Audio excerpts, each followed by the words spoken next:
राष्ट्रपिता महात्मा गांधी, एक महान योद्धा की अद्भुत यात्रा। रघुपति राघव राजा राम, पतित पावन सीताराम।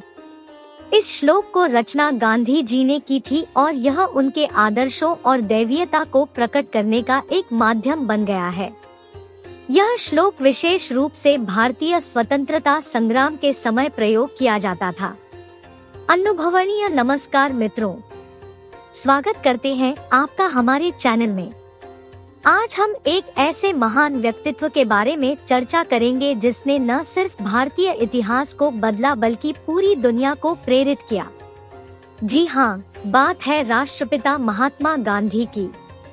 रघुपति राघव राजा राम का अर्थ होता है रघुवंश के प्रभु राम, राजा राम। यह श्लोक भगवान श्री राम को समर्पित है और उनके गुणों और महिमा का प्रशंसा करता है। इसके माध्यम से गांधी जी ने श्रद्धा और पूजा का संकेत दिया और लोगों को एकता और धर्म की महत्ता को याद दिलाया। पतित पावन सीताराम का अर्थ होता है पतितों के पापों को धोने वाले सीताराम।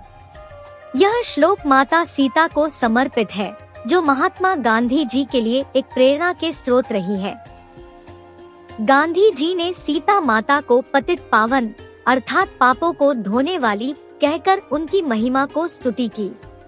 इस श्लोक का प्रयोग गांधी जी ने अपने आंदोलनों के दौरान किया, जब उन्होंने अहिंसा और सत्य के माध्यम से भारतीय स्वतंत्रता के लिए संघर्ष किया। यह श्लोक उनके दृढ़ निश्चय और आदर्शवादी सोच का प्रतीक है, जो उनके आदर्शों की महिमा को बखूबी दर्शाता है। एक परिवार में जन्मे एक विशेष बच्चे को जहां पहले से ही आंतरिक शक्ति और नेतृत्व की भावना होती है, वह व्यक्ति जीवन में भले ही कठिनाइयों से गुजरे लेकिन अद्वितीय उपलब्धियों को हासिल करता है। राष्ट्रपिता महात्मा गांधी भी ऐसे ही महान योद्धा में से एक हैं। आइए हम उनकी यह अद्भुत यात्रा शुरू करें।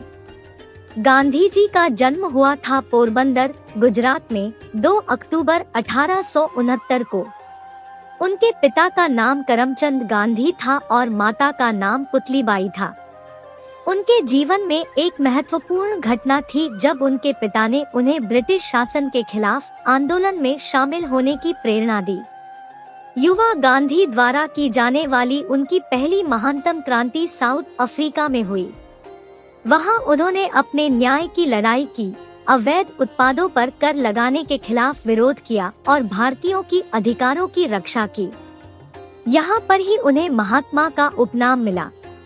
फिर लौटते हैं भारत की ओर, जहाँ गांधी जी ने गांधी जी के रूप में एक आंदोलन आविष्कार किया, नॉन कोऑपरेशन आंदोलन, जो भारतीयों को अंग्रेजी वस्त्रों की विरासत से इनकार करने के लिए प्रेरित किया। इस आंदोलन ने देश भर में भारतीयों को एकजुट कर ब्रिटिश सरकार के खिलाफ लड़ाई लड़ने के लिए प्रेरित किया। सत्याग्रह और अहिंसा उनकी प्रमुख तत्वों में से थी। वे देश के लोगों को एकजुट करने के लिए असंख्य आंदोलन चलाए, जिनमें असंख्य भारतीय नेताओं ने उन्हें समर्थन दिया। वह भारतीयों के लिए एक महत्वपूर्ण प्रतीक बन गए थे, जिनका धर्म राष्ट्रीय स्वतंत्रता की लड़ाई में महत्वपूर्ण योगदान था। गांधी जी की सबसे प्रसिद्ध और महत्वपूर्ण आंदोलन है दांडी मार्च। 1930 में उन्होंने साथियों के साथ एक यात्रा शुरू की, जिसमें वे दांडी की लड़ी थे। यह आंदोलन विश्वव्यापी ध्यान आकर्षित करने वाला एक अद्वितीय कदम था, जिसने अंग्रेजी साम्राज्य को गहरे आघात पहुंचाया। 1942 में गांधी जी ने भारत छोड़ो आंदोलन की शुरुआत की, जिसने भारतीय स्वतंत्रता आंदोलन को नया रुख दिया। इस आंदोलन ने भारतीय जनता को एकजुट किया और ब्रिटिश सरकार को भारत को स्वतंत्र करने के लिए दबाव डाला। गांधी जी की अहिंसा और सत्य पर ध्यान केंद्रित करने वाले विचार विश्व को प्रभावित करते रहे हैं। उनके संघर्षों ने न केवल भारत को स्वतंत्र कराया बल्कि दुनिया में भी एक अद्वितीय पहचान बनाई। उन्होंने आधुनिकता को अद्वितीय ढंग से दर्शाया, जहां वे न केवल नेतृत्व की एक उच्चतम प्रतिमा बने, बल्कि धर्म और राष्ट्रीयता को भी मिलाने वाले महापुरुष बन गए। गांधी जी के संघर्ष के समय भारत विभाजित होने की संभावना बढ़ रही थी। इस परिस्थिति में उनका स्वयं को भारतीय मुसलमानों के प्रति परिवर्तित करने का प्रयास हुआ। उन्होंने साफ कहा था कि वे हिंदू मुस्लिम एकता के लिए लड़ेंगे और विभाजन की स्थिति से बचने की कोशिश करेंगे। गांधी जी का यह प्रयास हुआ कि हिंदू मुस्लिम बंधुत्व को बनाए रखना चाहिए और एकता के माध्यम से संकटों का सामना करना चाहिए। उन्होंने कहा था, हमें अपने मुस्लिम भाई बहनों के साथ सहयोग करना चाहिए क्योंकि वे हमारे अलग नहीं हैं, वे हमारा हिस्सा है। उनका मानना था कि अलगाव के बजाय सद्भाव और एकता पर ध्यान केंद्रित करना चाहिए। हालांकि विभाजन के बाद जब पाकिस्तान एक अलग देश के रूप में गठित हुआ तो गांधी जी ने इसे स्वीकार करने का फैसला किया। उनका उद्देश्य यह था कि दोनों देशों के बीच सद्भाव और शांति बनी रहे। उन्होंने कहा था कि हमें दोनों देशों के लोगों के बीच तालमेल और सद्भाव का संवाद स्थापित करना चाहिए। गांधी जी ने रामायण को अपने जीवन के मार्गदर्शक के रूप में मान्यता दी। उन्होंने रामचरित मानवीय मूल्यों, समरसता और न्याय के प्रतीक के रूप में देखा। उनके लिए राम एक ऐसा आदर्श थे जो धर्म, संयम और न्याय के प्रतीक बने रहने का संकल्प लेते थे। उनकी आदर्शवादी विचारधारा में रामचरित्र का महत्वपूर्ण स्थान था। गांधी जी का मानना था कि राम के धर्म, अनुशासन और अध्यात्म ने उन्हें एक अद्वितीय व्यक्तित्व के निर्माण में मदद की। उन्होंने यह समझा कि रामायण में दिखाए गए संदेश और सिक्के मनुष्यता, न्याय और प्रेम की मुद्राएं हैं। उन्होंने सत्य, अहिंसा और धर्म के मार्ग पर चलने के लिए रामचरित्र के आदर्शों का अनुसरण किया।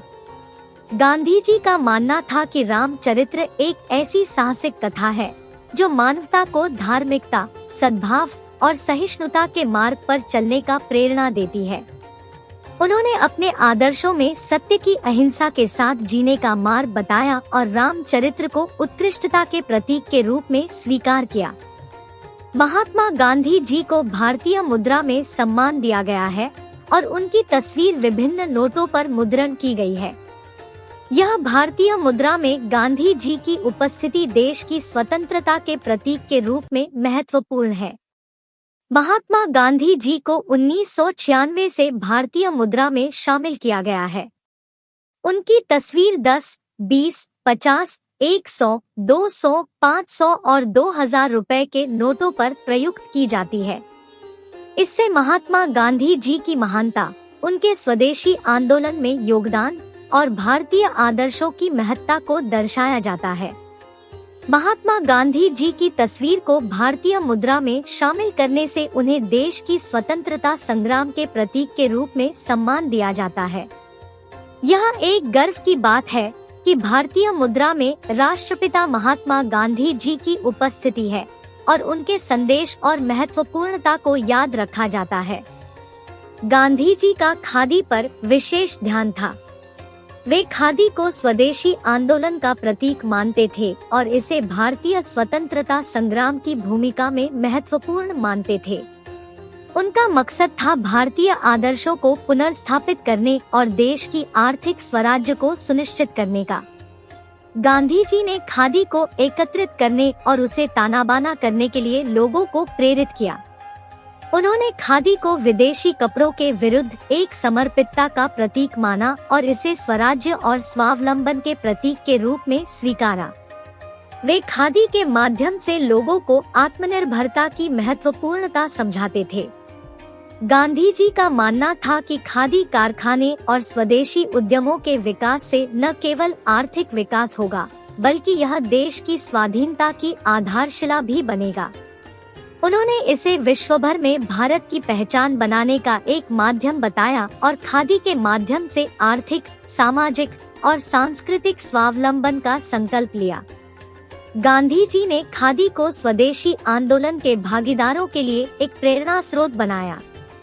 उन्होंने खादी के संबंध में जनता को जागरूक किया, उन्हें स्वयं सहायता के माध्यम से खादी उत्पादन और बिक्री में संलग्न होने के लिए प्रोत्साहित किया। उन्होंने खादी उत्पादन के लिए ग्रामीण क्षेत्रों का विकास करने और रोजगार के मौके प्रदान करने की भी प्रेरणा दी। धन्यवाद दोस्तों, आपको ये कहानी कैसी लगी? कृपया कमेंट बॉक्स में बताएं। चैनल को सब्सक्राइब करना न भूलें। मैं हिना अगली कहानी के साथ जल्द ही